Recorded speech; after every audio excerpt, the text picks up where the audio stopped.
bejaardenhuis was er een plaats voor haar vrij. Maar ze is niet gelukkig, ze is nooit meer blij. Ze heeft geen familie, ze kent er geen een. Dus zit ze daar eenzaam en ze voelt zich alleen.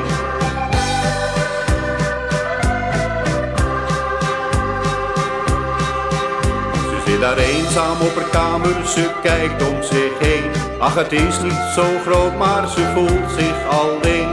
Na een leven van werken zijn de zorgen voorbij, maar ze denkt, dit is ook niets voor mij.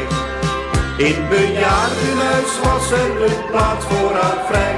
Maar ze is niet gelukkig, ze is nooit meer blij. Ze heeft geen familie, ze kent er geen een. Dus zit ze daar eenzaam en ze voelt zich alleen.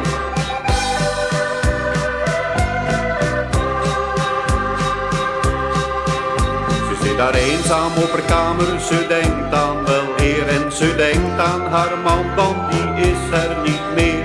Ze denkt aan haar zoon in de vreemdheid gegaan en er welt in haar ogen een traan. In bejaardenhuis was er een plaats voor haar vrij. Maar ze is niet gelukkig, ze is nooit meer blij. Ze heeft geen familie, ze kent er geen een. Dus zit ze daar eenzaam en ze voelt zich alleen. In bejaardenhuis was er een plaats voor haar vrij. Maar ze is niet gelukkig, ze is nooit meer blij. Ze heeft geen familie, ze kent er geen een. Dus zit ze daar eenzaam en ze voelt zich alleen. In bejaardenhuis was er een plaats voor haar vrij. Maar ze is niet gelukkig.